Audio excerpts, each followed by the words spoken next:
Je m'appelle Camille Franck, activiste gay et pionnier dans la lutte contre le VIH et le sida.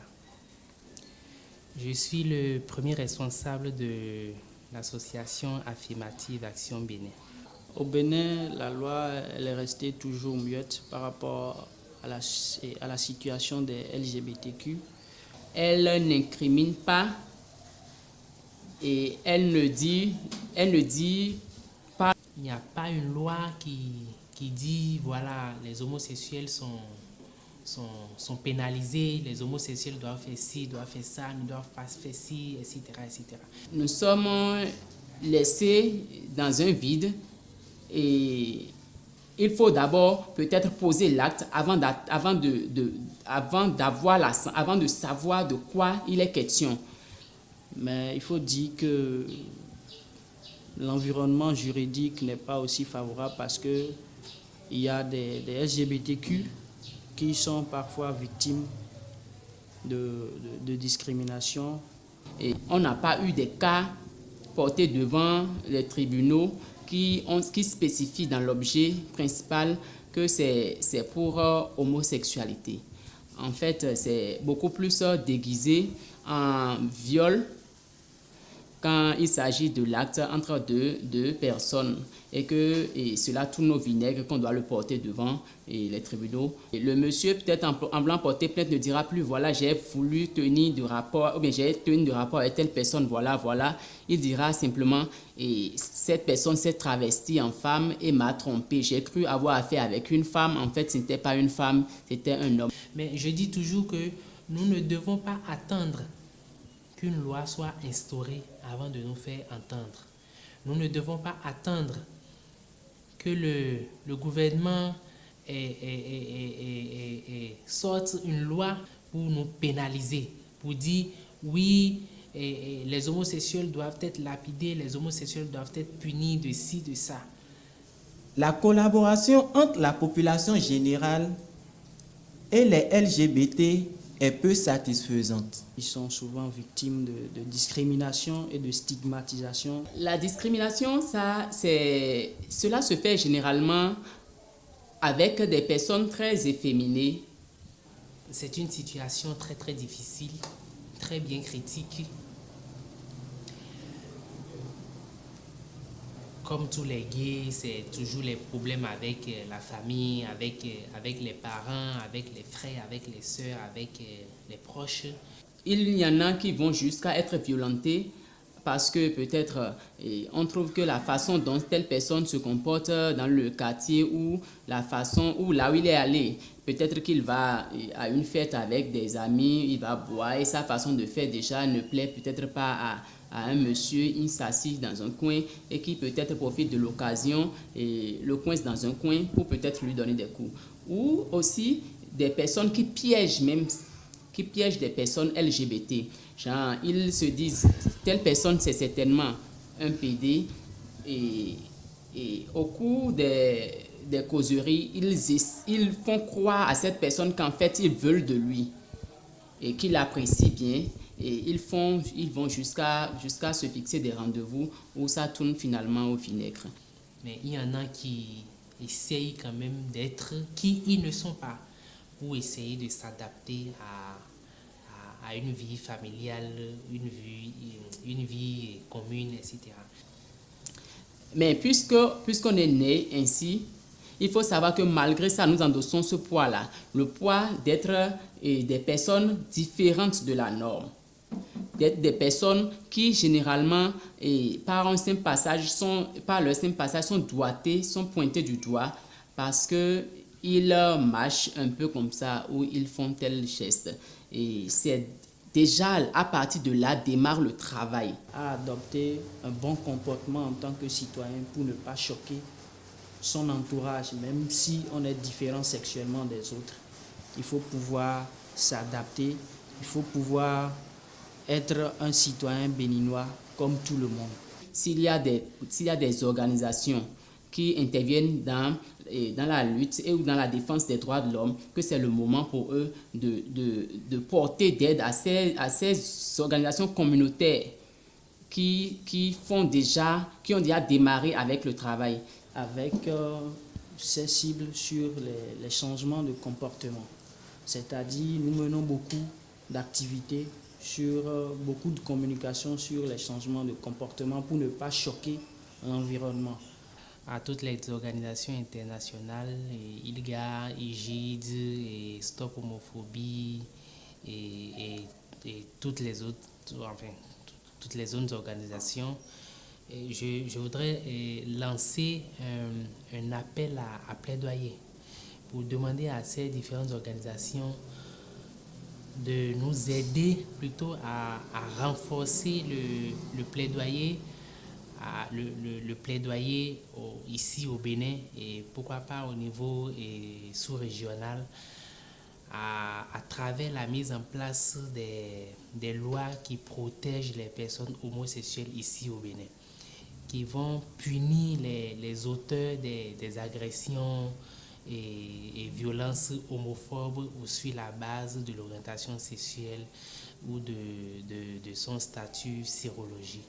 Et c'est un appel peut-être que je lance à ceux qui nous regardent actuellement pour que quelque chose soit fait de nouveau dans cette communauté pour les droits des personnes.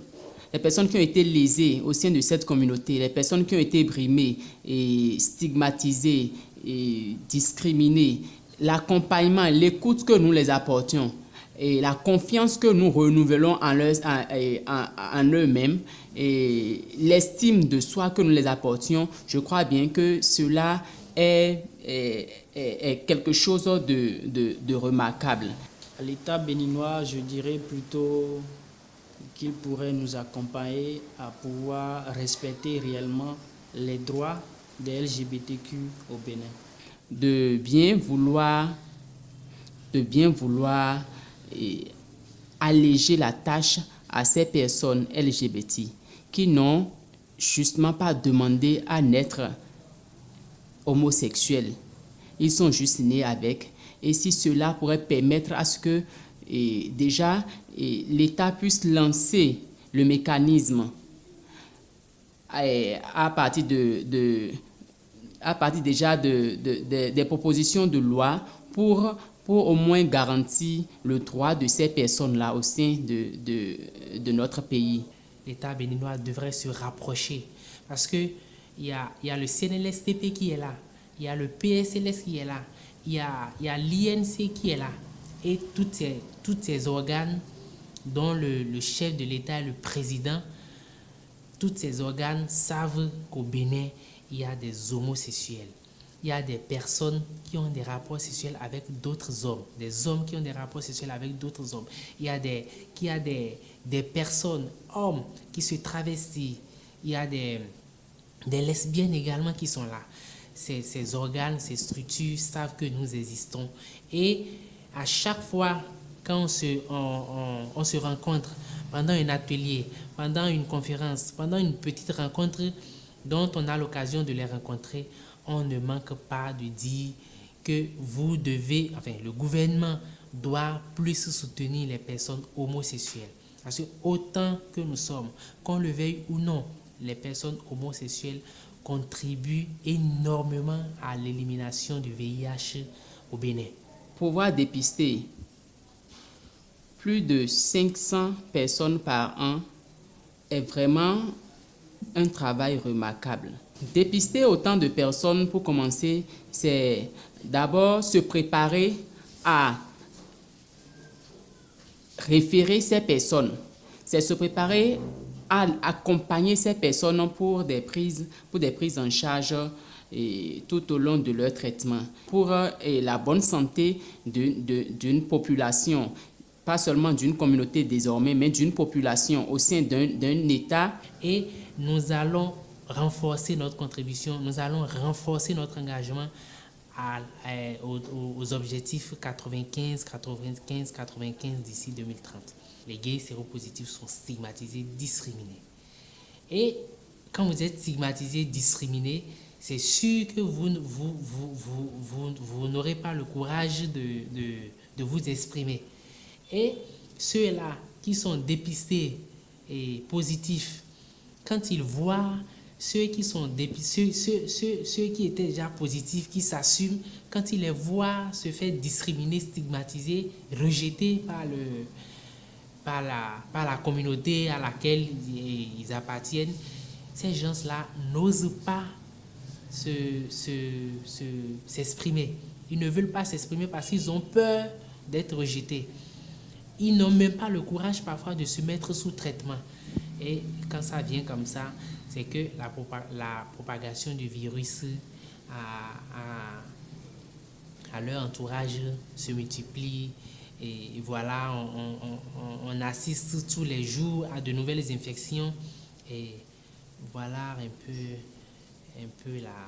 ce qui spécifie les LGBTQI vivant avec le VIH au Bénin et au sein de notre communauté.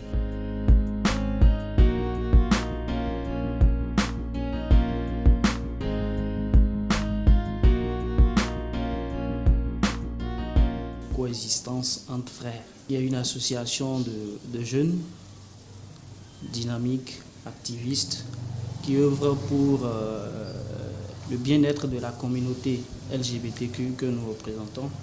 Nous utilisons un peu plus les réseaux sociaux, les médias sociaux au service de notre communauté. Même quand on est lesbienne, gay, transgenre ou bisexuel, nous faisons partie de la même communauté.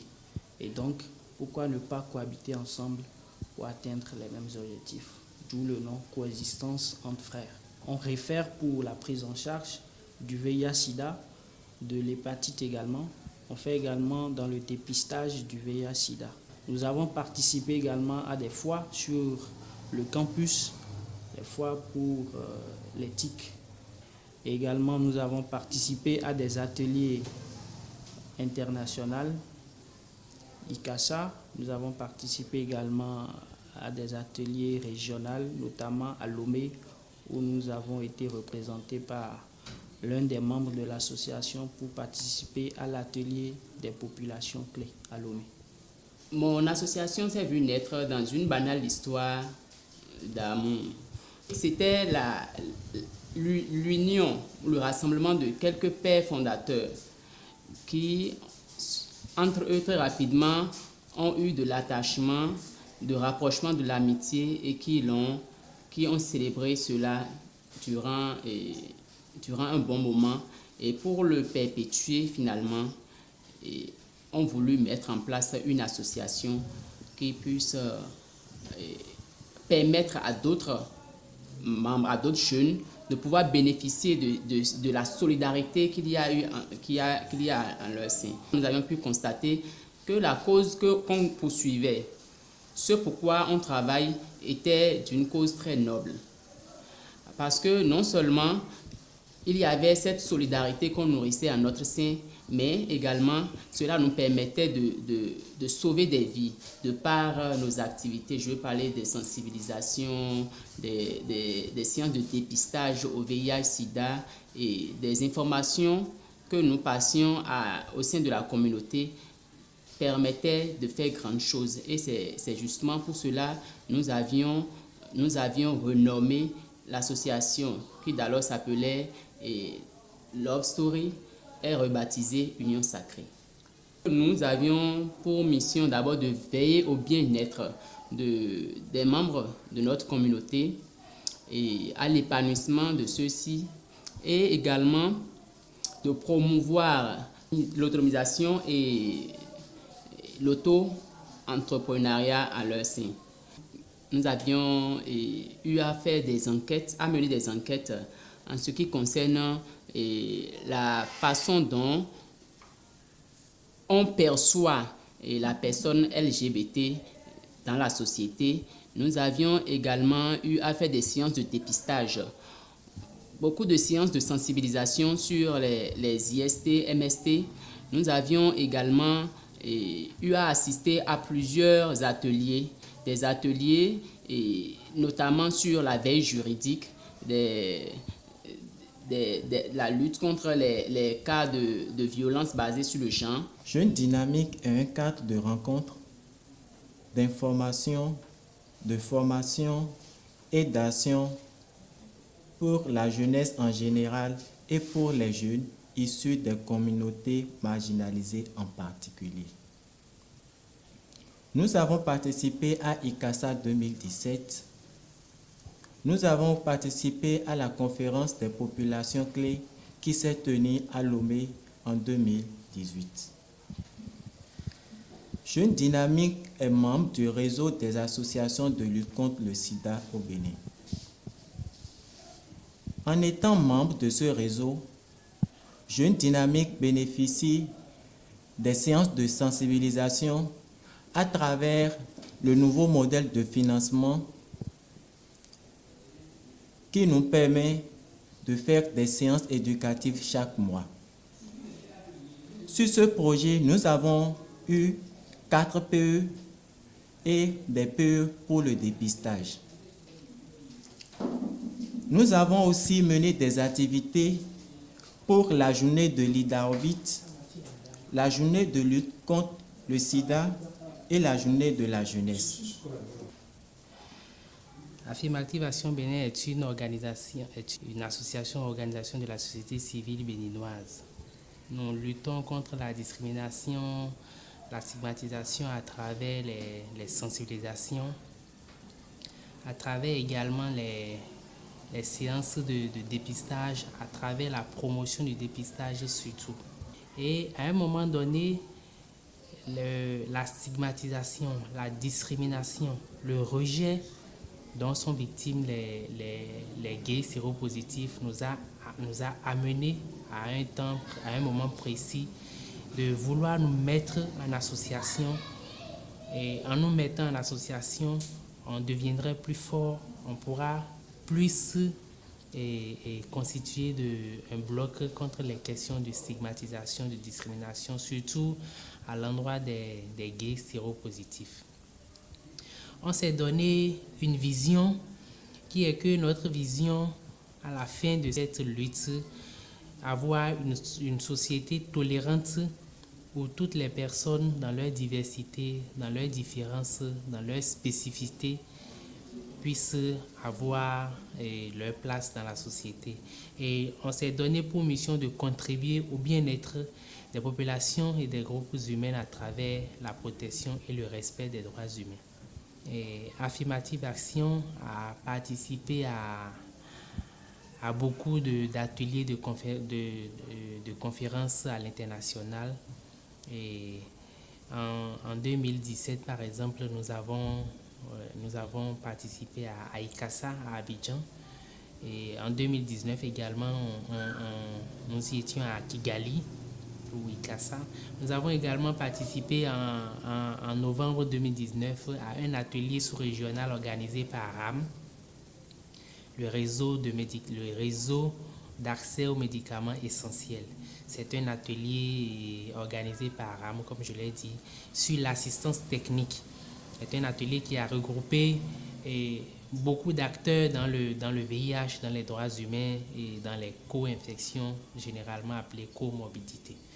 Nous avons également participé à d'autres ateliers internationaux comme au Kenya, comme en Afrique du Sud, sur les droits humains, les droits à l'identité de genre, les droits, tout un paquet de droits.